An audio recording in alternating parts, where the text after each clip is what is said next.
Happy Friday here, and welcome to another edition of Husker Online Headlines. Sean Callahan, Steve Sipple, spring break upon us here in Lincoln at the University of Nebraska, but still plenty to talk about. And every week we go through 5 different headlines. This week, Sip, we're going to start out with one of our good friends, Tom Dean Hart, longtime national college football writer for BTN.com, the Sporting News, now with Purdue at goldenblack.com. Lots of Big Ten topics I want to hit with Tom here, as there's lots of questions about this league. Tom, we appreciate you joining us here on Husker Online Headlines.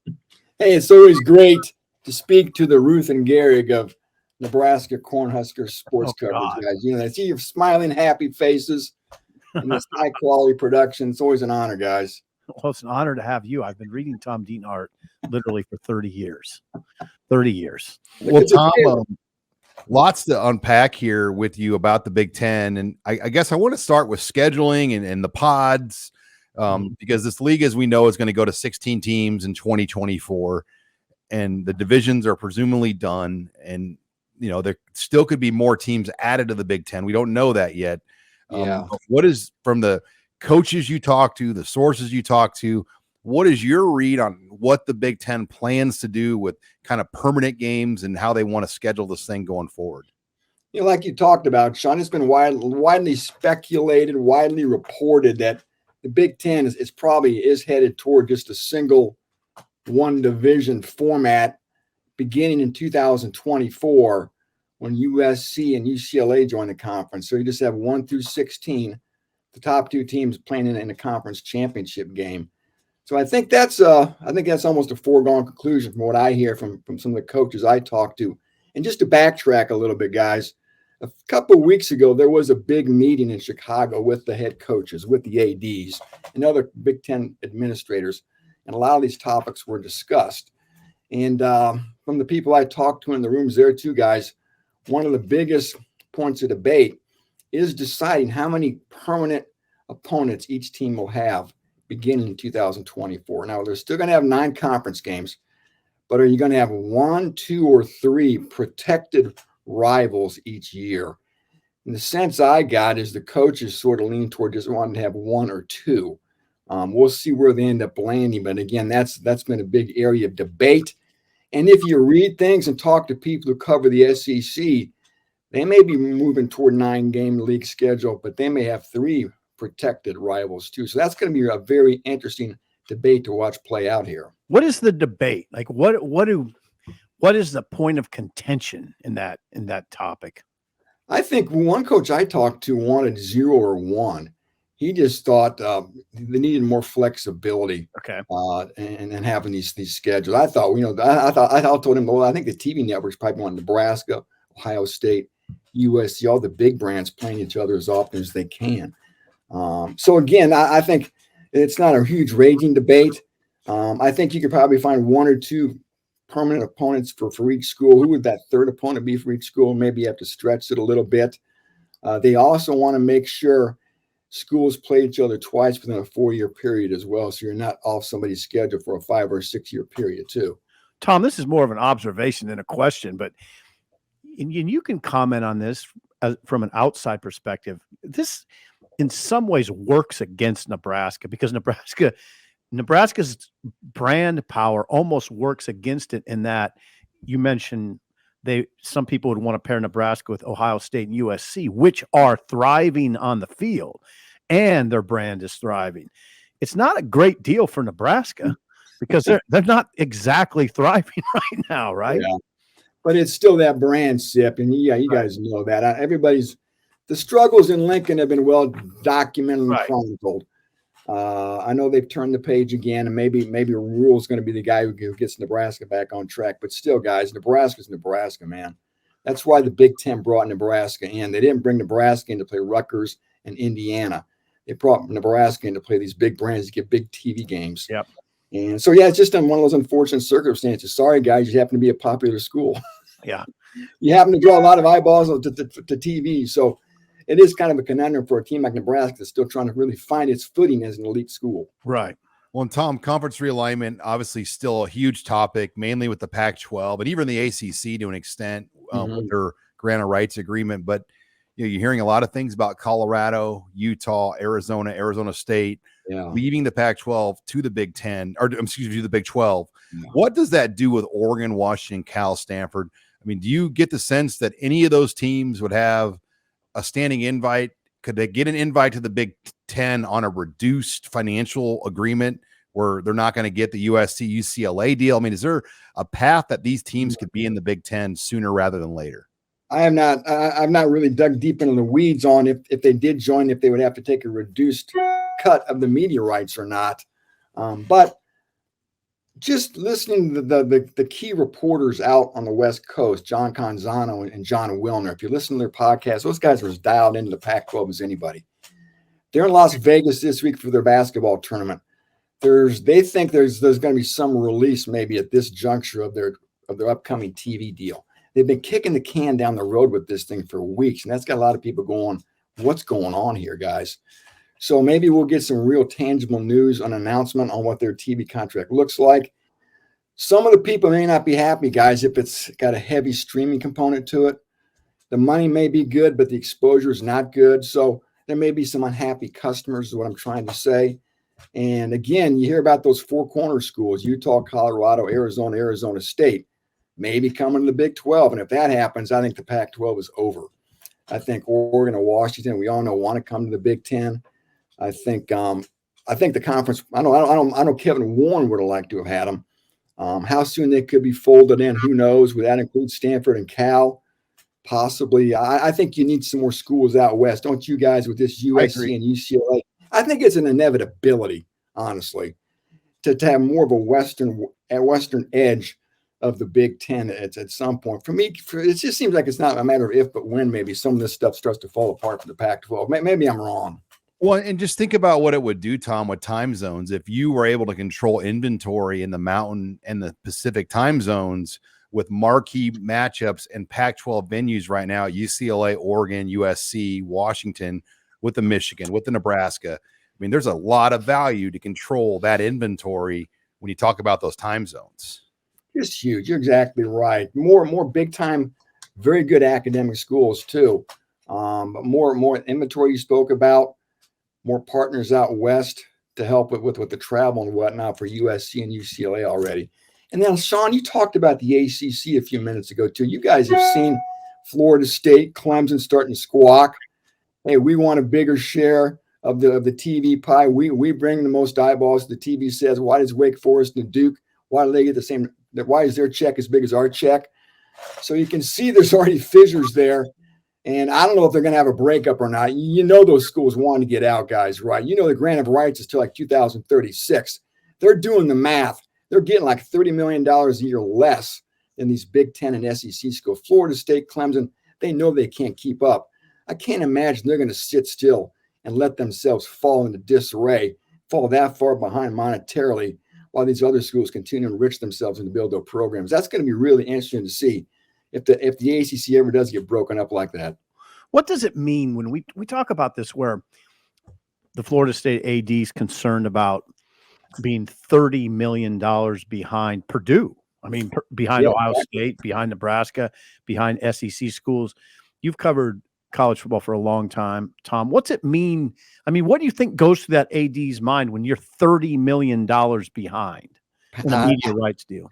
I'd be panicked. Would you? Your salaries, facilities, who knows where we're going to go with pay for play, maybe. Yeah. With compensating players. I mean, my head would be spinning if I was an AD at Florida State or Clemson or Miami or even North Carolina and Virginia. I think those schools, especially North Carolina, we all know is a very attractive school that the Big Ten or the SEC would love to have. So you name it. I mean, without that big chunk of money, your infrastructure, your facilities, not to mention, I talked about the personnel and the staff, the shortfalls you would have there to be able to keep up with these other schools. So it's got to be a real concern for those conferences, I would think, moving forward if they can't keep up dollar-wise. Sure. As we wrap it up with Tom Dean Hart, I got to ask you, too, about Ryan Walters. You're one of the few that's right there in West Lafayette covering that team daily. What is your early read on this coaching change? I mean, you're looking at the final year of the Big Ten West, and we were talking about this the other day. It's it's as wide open of a year heading into the West as you're ever going to see, with Mhm. Wisconsin changing coaches, Nebraska changing coaches, Iowa bringing in a new quarterback, Purdue, Illinois obviously had a great year. I mean, this West is wide open in what's going to be the final year to win the West Division. Yeah, don't forget about Minnesota, right? Flex always seems like he's in it too. And you're right. Ryan Walters, I spent about an hour with him yesterday. Man, Up in his office. We went over, man, I went from childhood to current day. Got about a lot of really gritty, very emotional details of his life, some of the things he went through in college, some real personal matters. But again, a young guy, there's a lot of energy here, guys. It's such a contrast. It is that proverbial 180 from the Braum era to the Walters era from a vibe standpoint. These guys are all over social media. Braum's guys kind of eschew social media for the most part. These guys are dancing on Twitter. Ryan Walters sends out these videos Jeff Braum would never have dreamed of sending out. I'm not saying one way is right or one way is wrong. It's just different, right? It seems to connect with the kids. The players are very happy. They're doing all they can to amp up their NIL game, guys. It's not anywhere near where Nebraska's is, but Ryan Walters gets it. He's 36 years old. He understands the importance of making sure NIL works, and he's going to do all he can to make sure Purdue can at least try to keep up and stay in the game with some of the big-time programs in the Big Ten. Tom, do you still do the Big Ten evaluation, the Big Ten prognostications for, is it Lindy's? Yeah, for Lindy's, yeah. You still do that? Yeah, I at the Big Ten. I started looking like the schedule, Sip, and not to keep on Purdue here, but their schedule may be as tough as anybody's in the Big Ten next year. Check this out. Okay. They opened with Fresno State at home, which won 10 games last year, coached by Okay. Jeff Tedford. They got another non-conference games against Syracuse and at Virginia Tech. Ohio State and Michigan on the schedule now this year's crossover, guys. And of course, you always have, Nebraska, Iowa, and Wisconsin. So again, non-conference wise, just that Fresno State, Syracuse, Virginia Tech. I don't think any other Big Ten school probably plays 3 Power 5 schools, or Fresno's not, but at least 2 Power 5 schools in the non-conference. Plus, Fresno State's a very good group of 5 schools. We all know. Yeah, I got to tell you, right there. I got to tell you, I read your preseason stuff closer than anybody's because I trust you. So do a good job on that stuff, Tom. Who's your pick in the West right now, Tom? I am. Hey, I always send an email to you. I know, Sip. Off that, I mean, Sean, off to send you, Sip. I always ask Sean every year. So, how do you see the West playing out? So, I usually will canvass a few writers just to get their view too, because you can always default to Wisconsin, right? I have I haven't even thought about who to pick in the West. Who do you guys think? I mean, I have no idea. I think the crossovers is going to be the deciding factor. Like, who's going to be able to get 2 or 3 wins on their Eastern crossover schedule? I mean, that's probably that's a good point. I mean, and that's probably where the division's going to get. And Nebraska had that schedule last year. They had Indiana and Rutgers as crossover games, and they were able to win those 2 games. But if you can get 2 of your 3 crossover games, you're going to be in good shape in the West. I think Nebraska plays Michigan this year still, don't they? Yeah. That's one year. Michigan State, and Maryland. It's pretty tough. That's pretty tough. They got 3 pretty tough crossover games. That is tough. I really haven't dug really deep into that aspect of the schedules just yet, the crossover opponents. But I think you're right, Sean. That's going to be a big determining factor. Hey, real quick before I go, one other interesting topic I'm going to write about probably next week that came out of that Big Ten meeting a couple of weeks ago was that I talked to Sean off camera about this last week. They're kicking around the idea of having a Big Ten officiating command center. If you can believe it, the Big Ten is the only Power 5 conference that does not have an officiating command center off-site that is involved in penalty reviews. ACC does, SEC, Big 12, and the Pac-12. They go back to Birmingham. They go back to San Francisco. They go back to Greensboro.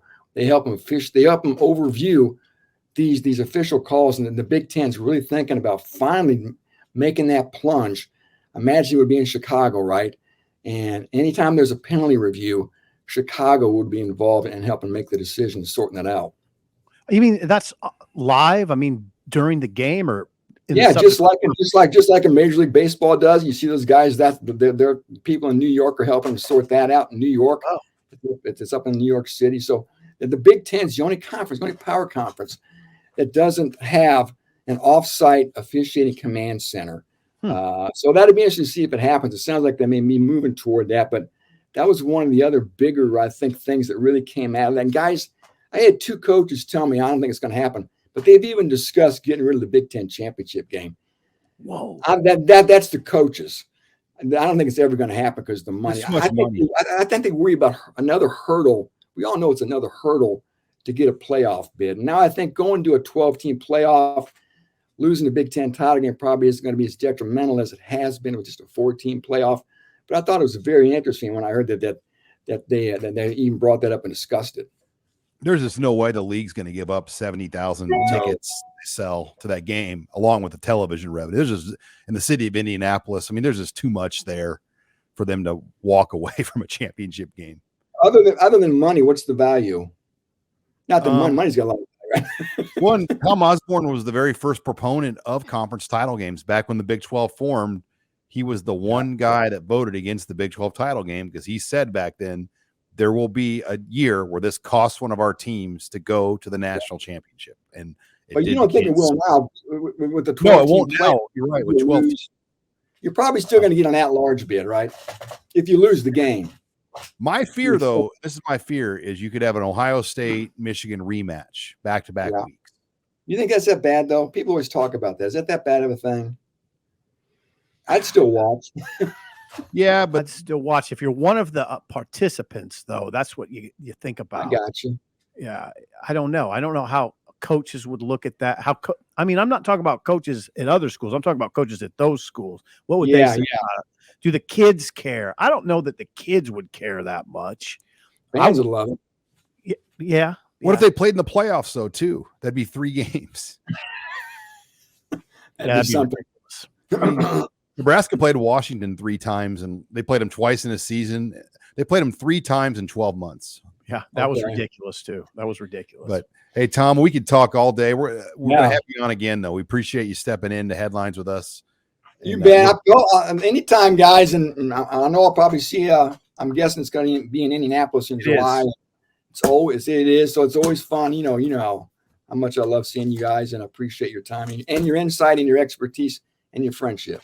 Thank you, Tom. That's nice of you. Back at you.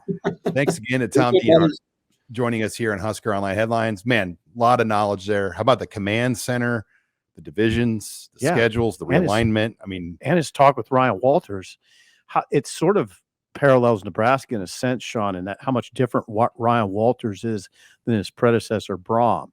How much different Matt Rhule is than his predecessor Scott Frost. Now it breaks down a little bit in age because Walters is a young guy in his 30s, 36 years old. Brom was an older guy. Rhule and Frost are about the same age, but anyway. Rhule couldn't be. Rhule and Frost are different animals. They are. I'm not, and you can't say right now one's better than the other. Can't say that right now, but they're much different. And Walters is much different than Brom. Brom was an old school guy, Sean. Yeah, and I know just talking to Tom. Towards the end of it, his access to Brom got better. But Tom is there's a Lafayette newspaper. And then there's Courier Journal. And then there's Gold and Black with Dean Hart and his crew. And that's it. And so Tom is he is like the main Purdue guy. And it took him a few years to even have a line into Brom. Yeah, Brom. Where you just heard him say Walters and him was in his office for an hour. Yeah, I'll be interested to read what Tom writes about that. But yeah, it's a much different media core at Purdue than here. It's a very condensed media core, whereas this one's gigantic. But the thing about the command center, that should happen, right? I suppose, yeah. It's not a cost issue. I just wonder what's kept it from happening. It would save money because right now you're paying 2 people at every game to be in the replay booth. Okay. And those are the replay officials on site. Now you would have those people in one central location. You probably wouldn't need to have as many paid replay officials on the game sites. Yeah, it's curious to me why the Big Ten hasn't done that. I just wonder what the reason would be. If there might be a good reason. And, I don't know. One thing I like, though, is it takes you out of the emotions of the stadium. Yeah. Because if you're in the moment, reffing a tough call, you can get caught up in the emotions of the place you're at. You're human. And if you're in Chicago, removed, walking in and out of a room grabbing coffee, coming back. I mean, you're it's a job. You're there just kind of. And you're removed. That's what you're talking about. And that makes sense. You and Tom also, that the pod talk is fascinating. The prospects of the Big Ten growing by, I don't know, what are you talking about, Sean? 3 or 4 more teams? Oregon, Washington, Cal, Stanford. I mean, then okay, so you grow to 4. But then there's Florida State, Clemson, North Carolina, Virginia. I mean, now you're at 21, 22. Yeah, I mean, I think that's probably what you're looking at eventually. But the key is you dominate all 4 time zones with brands. Right. It's a national conference with brands. Yeah. So then it's a national conference. And that's where Rhule, I mean, a lot of people, I think, when he started talking about recruiting Texas, I think a lot of people are like, are we sure about this? But in the context of this discussion, recruiting Texas makes a lot more sense, right? And that's what Matt has said. Coach Rhule said that. It's going to be we're going to have a national conference at some point. And then why not recruit the hell out of Texas, right?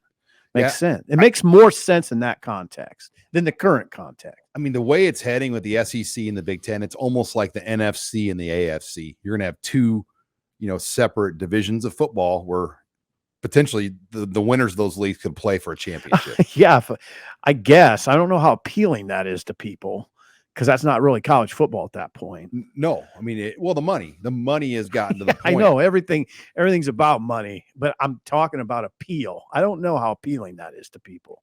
It is reality, and you can't fight it. You're telling like Mike Gundy in Kansas State, you're not important anymore. You're telling a lot of schools. You're telling a lot of people like you're not important enough. Fresno State, you're telling that too. You don't make enough money. Yeah. So I don't know. I don't know where it's going to go. You heard Mike Oresco, the American Athletic Conference commissioner. Well, you didn't hear him. He put out a statement. He put out a lengthy statement saying this, Sean. And I don't know if you saw this, but if you didn't, you should look into this. Mike Oresco, the commissioner of the American Athletic Conference, said we have to stop referring to these as Power 5 and Group of 5. Quit the Daily Nation. When did it start? Is that a media thing? I suppose it is. But he said, no, we're just 10 FBS conferences. It shouldn't be Power 5 and Group of 5. I think what got into his craw was there was an initiative, an NIL initiative. There was an email that the Power 5 schools were privy to, but the Group of 5 weren't. And I think he said, okay, this is getting ridiculous. Who delineated the Power 5 versus the Group of 5? That's got to be it's a media creation, right? Before Louisville and Pitt and Miami and Syracuse left the Big East to go to the ACC, the American, which was the Big East, was a Power 5 conference. The Power 6. Power 6. They got an auto bid to one of those bowl games, the old, whatever you call it, the BCS games. Mm-hmm. And then they went to the Power 5 and eliminated that. But like, it's funny when you talk about basketball, you can't say Power 5 in basketball because the Big East is a power conference. Right. Good point. Yeah. And so like there really is like 6 power leagues, but you could also argue the American's a power conference to an extent. I see where he's coming from on that. Why do we do that?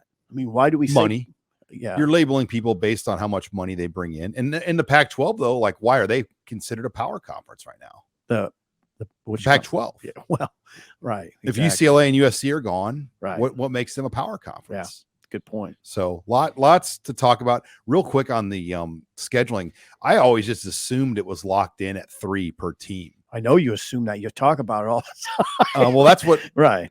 But now there's some pushback because I think there's some coaches that feel like their 3 are going to be tougher than your 3. Right. I've always thought that was odd. How are you going to make that work? It's got to be at least 2 though, because like Nebraska would have to have Iowa every year. But what if Iowa wants Wisconsin and Minnesota too? Yeah. I mean, it's really hard to do because it's really hard to do. Like, so let's just say Nebraska got Iowa. Who would be their second pick? Would they just give them UCLA? Well, that's where, Sean, now correct me if I'm wrong. Wouldn't just having one create the flexibility that would take care of a lot of the problems? But Wisconsin and Iowa and Minnesota have to play every year. There's like lots of history with those games. Yeah. I mean, you've created this history in this conference that it's really, really hard. These are really difficult questions to break history. I mean, Nebraska, Oklahoma got broken mainly because Nebraska was so good in '96 that Oklahoma won it out of it.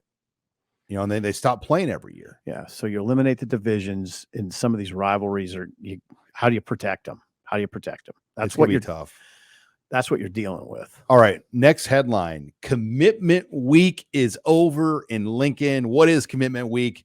It looked like a hell of a lot of fun this week. You saw obviously some tough taxing drills. We saw Teddy Prohaska being carried by Omar Brown, but they did their Olympics day where you saw Matt Rhule and his team playing hockey, pickleball, this was this week, soccer, right? ping pong, basketball. They had a dunk contest. Commitment Week. It sounds kind of quirky, but I think these are the types of things that bring teams together. Kind of. I don't want to say it wasn't done before, but I've never seen something like this at Nebraska. No, it's hard. It's always hard to have these conversations because it's possible. And Megan's showing the inaugural Husker Olympics right now. And it's a fascinating video. If you haven't seen it on YouTube, what Nebraska did, what Rhule created, this team commitment. Now they had like an Olympics where they had all, like you said, all these different sort of events. Sean, it's sort of awkward to talk about because you don't know that they've probably done similar things. They did barbecues and guys would go. I mean, they did fun stuff, but yeah, with Frost. Yeah. I mean, now that you talk about it and you're jogging my memory, they did do that. Like there'd be events where like they'd have a taco truck out of the lake and I mean, you're right. They did fun, but this was really well laid out. Seems more elaborate is what they involved like several people. The Lincoln Stars hockey team, the Nebraska soccer team, the men's golf team was involved. They used the Hendrick Center that the basketball teams use. I mean, the beach volleyball courts and the volleyball program. So they involved like all these, like there's the women's soccer players. This is the golf simulator and the golf teams involved. I mean, they involved the entire campus in this Olympic week in some way or another. Yeah. And it looks, I'll tell you what, Megan hasn't, the dunk contest is sort of fascinating to watch. And it does remind you of the freakish athleticism some of these guys have, like Heinrich Harburg. If you haven't watched the YouTube video, watch Heinrich Harburg's dunk, we'll get to it here. Yeah, where his eyes are almost parallel with the rim. I mean, they always talk. This staff really likes Harburg. His athleticism is pretty freakish. We're like Mark Whipple. It felt like he wanted nothing to do with the guy. You're always dogging on him. Well, he did. I mean, he didn't even travel him to Michigan. Right. He played you don't know what that's not even in the program. Yeah, anymore. I just don't know what practice looked like, Sean. So I don't know. I mean, maybe it didn't work out particularly well. It's hard to say. I mean, I'm not going to judge a quarterback on how well he dunks a basketball, but I felt like Frost was a Harburg guy because he was from the same part of the state, and once Frost was gone, Harburg was. I mean, he didn't get near the opportunities, and now he's kind of back in that same spot. But yeah. If we're going to judge quarterbacks on how well they play basketball, Casey can shoot it. There's your boy. Stop referring to him as my boy. But you can see Casey can shoot it, right? Hey, Allen here too. A.J. Allen obviously is a hooper. I mean, clearly A.J. Allen's a hooper. Look at Rhule swiping him. Yeah, Rhule got him. Sean, this stuff is amazing. I mean, it is really pretty cool. That was Adam DeMichael in there too, playing with them. But it looks like the kids are genuinely having fun. And that's, kind of what it's about, right? You know what this beats? Sprinting and like killing yourself on turf inside the Hawk Center. I mean, this is like a vacation compared to what winter conditioning was before this. Yeah, and you want some fun. Hey, listen. It's Sean, fun. It's a game. Listen, football is much of it's just hard work. All right, look at Fedoni. Okay, watch Fedoni. Yeah, he's healthy. Yeah, that's good to see. I mean, 260 pounds. Yeah, I don't know who that was. Is this Phelan? Yeah, Phelan Sanford. Binkelman. Braxton Clark getting up. Braxton Clark is friends with Shaq's kid. You know that? I did not know. This is Heinrich Harburg. Look at this. Are you kidding me? Look at that. Yeah, I feel like I'm watching vintage Columbus High film here, Steve Sipple. No. Yeah, Steve Sipple, the proud of Columbus discovery. See, they were those guys. Heinrich makes an impression on you. So that commitment week is in the books. Spring break, everyone's gone now today, and so you think it's pretty barren at Memorial Stadium right now? I heard Greg Sharp interviewing Matt Rhule Thursday and said, "Enjoy your spring break." So like they're giving these guys a little bit of time away. I don't know when they'll be back up there, but everyone's they're all away from their families. And Matt Rhule mentioned that on the radio Thursday. He goes, the hardest part about this is every one of these men here with me and women are away from their families. But the other good part about it is it just brings us closer together as a staff, because when your wife and kids aren't here right now, who do you go out to dinner with? Right. The coaches, the Right. people you work with. Right. So they've gotten really close, I think, as a staff coming in the way they have. And I'm guessing everyone's going to get a little bit of downtime here. A little bit, like a week. Yeah. Well, then March 19th, that Sunday, is the meeting. Okay. And then they'll begin practice the 20th, and we'll get access on that 20th. Yeah. So that's a Monday. Yeah. So I always sort of wonder what's going on at the stadium right now. There's probably not a lot going on at the stadium. No. So take it easy, Sip. Watch March Madness next week. Oh, I'm going to watch it this week. I'm watching the conference tournaments. I'm into the Big Ten tournament, Sean. Kind of an upset deal. Well, we'll talk basketball later in the show here. Okay. All right, let's go. Headline number 4. The March 25th recruiting weekend is shaping up to be one of the biggest weekends that we've ever seen in recruiting at Nebraska. Jeez, really? The volume of 4-star players coming into Lincoln is unlike we've ever seen. When you just kind of break down this list of names coming in, we've confirmed 19 different recruits from the class of 2024 coming into Lincoln, headlined by Dylan Raila, Williams Nwarni from Kansas City. You got Ryan Wingo. So the top player from Kansas City, the top player from St. Louis, Ryan Wingo, will be here. Nigel Smith, one of the top players in Texas, will be here. Carter Nelson, the top player in Nebraska. Andrew Sprague, the other top player in Kansas City, a top 100 offensive lineman. You'll have Gatlin Bear, the top player in Idaho, that's going to be here. 6'2". So you go down this list of people that are going to make their way in. Davon Hall, Roger Grant, who's committed in Nebraska. Grant Bricks, who's arguably the number 1 player in Iowa. It is loaded. I mean, this is going to be a enormous weekend, and more and more names. Sprague was confirmed this week. Davon Hall was confirmed this week. So they continue to fill this weekend up, Sip. I love it. I love to see those receivers 6'2", 6'2", 6'4". Caleb Benning. Yeah. And I love to see him going into St. Louis and targeting a 6'4", 200+ pound receiver. And you can talk all day long about Dylan Raila. That's a fascinating conversation and fairly complex.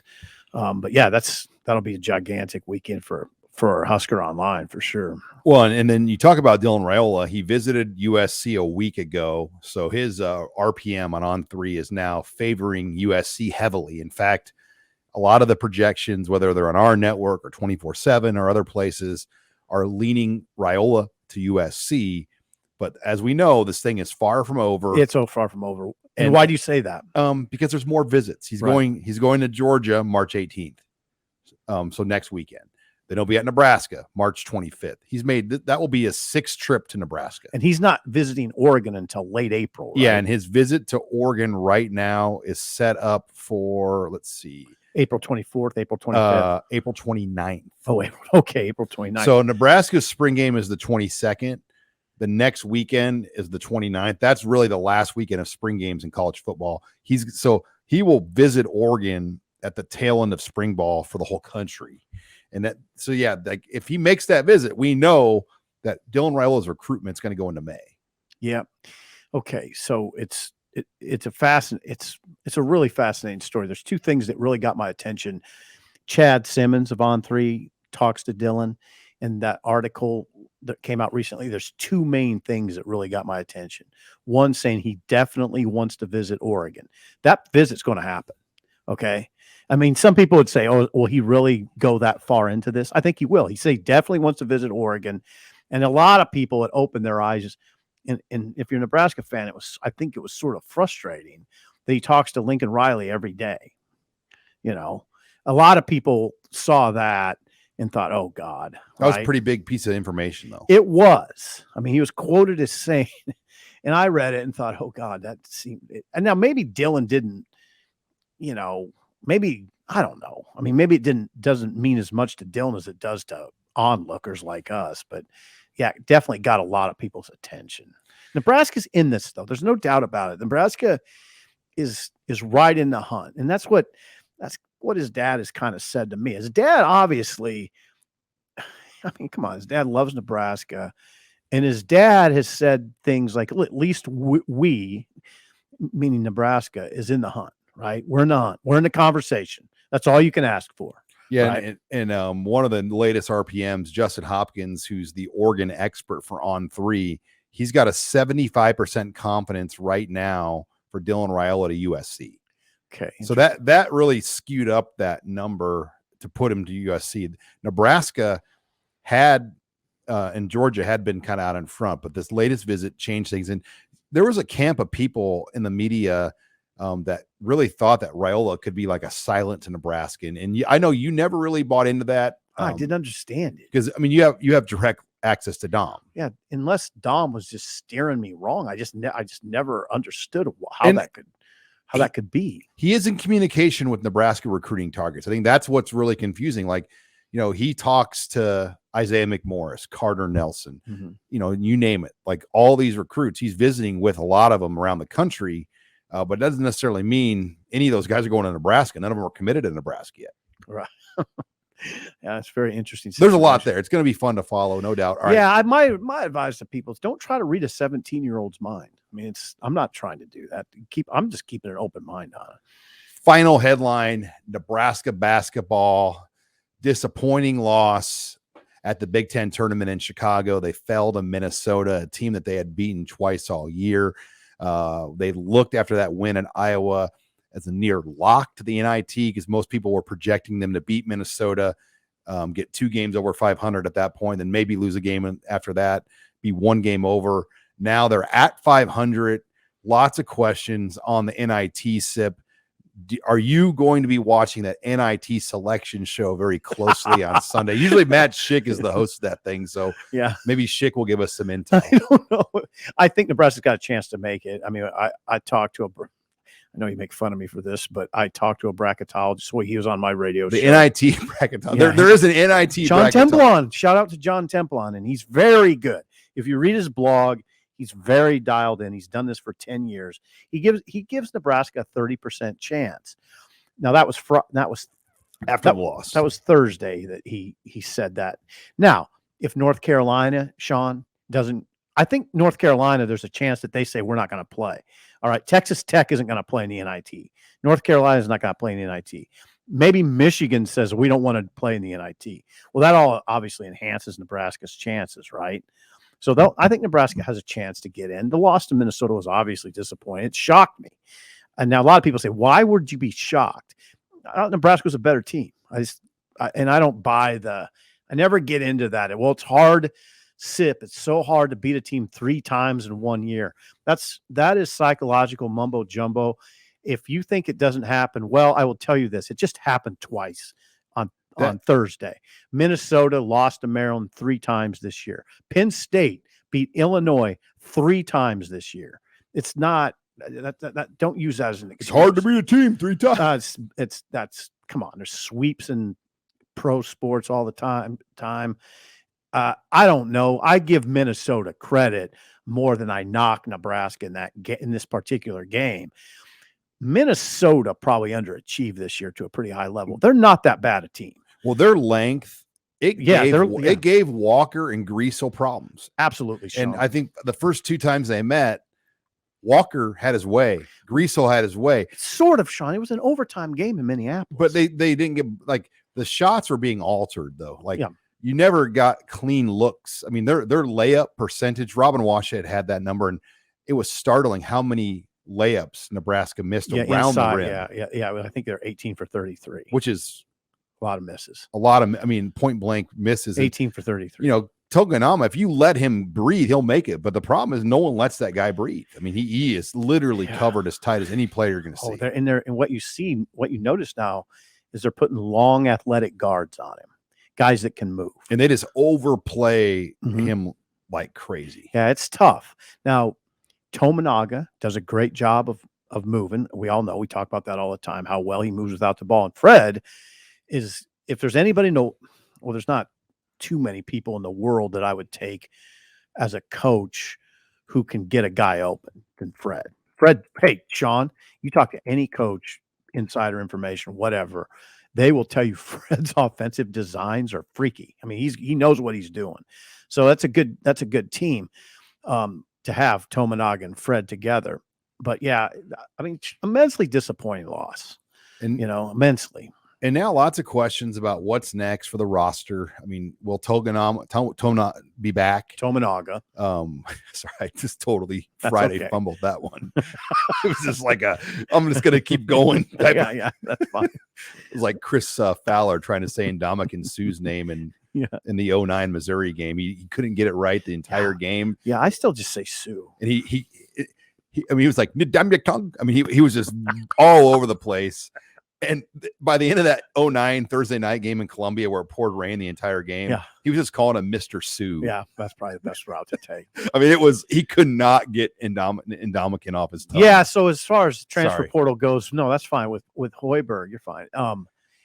Sean, he's got to go get impact players. There's a lot of smoke about local names. Like, I mean, I don't want to get like guys like Chucky Hepburn, Hunter Sal. I mean, they're playing on teams still, but can he woo another big in-state name home? Mm-hmm. Or just anybody, but player from anywhere? You saw what Shireman's doing at Creighton, Griesel's doing for Nebraska. Can they get another guy like that back here? That'd be good. And say, look at what you can be. Look at this guy. Mm-hmm. I mean, yeah, you're big on that. I agree with you. Because people get behind. These kids have no idea the star power they could have if they unlock Nebraska basketball.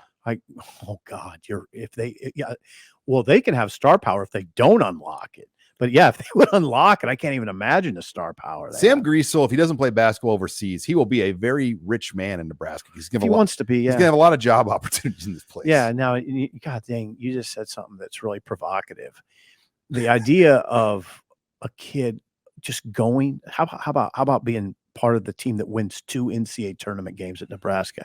Can you imagine the level of hysteria here? Nebraska gets in the NCAA tournament, wins its first ever game, and then happens to win another one. I mean, or 2. Think about, and I wish people would think more about it. It seems like we put such a cap on Nebraska basketball. I mean, there's such a level of acceptance with I wouldn't even call it mediocrity. I mean, it's almost like Chicago Cubs baseball back in the day, where they'd fill the stadium and everybody knew they were terrible, but everybody just kind of signed off on it. People keep their tickets because, number one, they're cheap. Yeah. I mean, they're not expensive compared to like a Kansas or something. And you just in case they're good, you have them. I mean, Now this year, more lower bowl seats, because I'm a season ticket holder, so I'm able to see like the available seats. There were more lower bowl seats that opened before this year than they've ever had in the Pinnacle Bank Arena history. But you saw when Nebraska won 6 of 8 in February, it got hot. It got hot fast. I mean, people get nuts. Yeah, it was a very interesting season because January was a disaster, but February they got good. Tominaga captured everybody's imagination, and they just got good. I mean, they were legitimately good, which again, that's why I'm still sort of shocked by the Minnesota loss. And Tokunama's family was like the royal family on the big screens. I mean, they were showing his dad. And that's a great story. It was just unbelievable. Yeah, you're right. I mean, but just how captivated the story got for people. I mean, and we're playing 500 basketball. They were playing 500 basketball because they got off to a pretty bad start, and they had that. They overscheduled. Yeah, and they had that bad January swing. But what my whole thing was during the month of February and into March is they're pretty good. This is not fluky. They just got a pretty good team. Walker is one of the most interesting and profound developmental stories I've ever seen. He didn't come here as the player he's leaving as. He worked extremely hard to become a player who could shoot with both hands, he could go left or right really hard. Think about what he did to Ryan Kalkbrenner, who was the Big East Defensive Player of the Year, center for Creighton. He had his way with Ryan Kalkbrenner in that game against Creighton. I'm going back, I know, but I was amazed all year watching Walker go at the very best defensive centers and do a good job. How do you stack Walker up? I'm going to give you some recent big man names in Nebraska. Alec March, they're just and John Turek. How do you stack Walker up to those guys? Is he better? I hate to say it. I don't want to dodge your question, but he's so much different because he's not as big. He's small, but he's he was 6'8". honored more. He got, I mean, to be second team all Big Ten is a hell of a lot harder than it ever was in those Big 12 days. I would go back to the late Andre Smith. Now, you don't remember him, but he just passed in his early 60s. Andre Smith was the Big 8 player of the year. Now, he was an undersized center. He was more of a back to the basket guy than Derek Walker. Derek Walker, we call him downhill Derek because he gets downhill so well going to the basket. Smith was a little like that, but they list Derek Walker at 6'9". He's more like 6'8". But he's big and strong like Andre Smith was. If you ever watch clips of Andre Smith, you're so young. Your dad would better associate with this. He would. Your dad would know exactly what I'm talking about. Andre Smith was an undersized center, 6'8". But Sean, he was the Big 8 player of the year. He was better than Derek. But they kind of remind me of each other the way they maneuver around the basket. Derek is a fascinating player to me. Well, fun discussion today, Sip, here on Headlines. When we come back next week, we'll be getting ready for spring practice. So looking forward to that. How about that, Sean? Thank you to Tom Dean Hart for joining us as well. And make sure you subscribe to Husker Online. We've got a great special, $29.99. Get you access to Husker Online all the way through August 31st. And if you want to find us here, make sure you like, download, subscribe to us here on the YouTube channel or anywhere you can find podcasts. For Steve Sipple, I'm Sean Callahan. Thanks for joining us on another edition of Husker Online Headlines.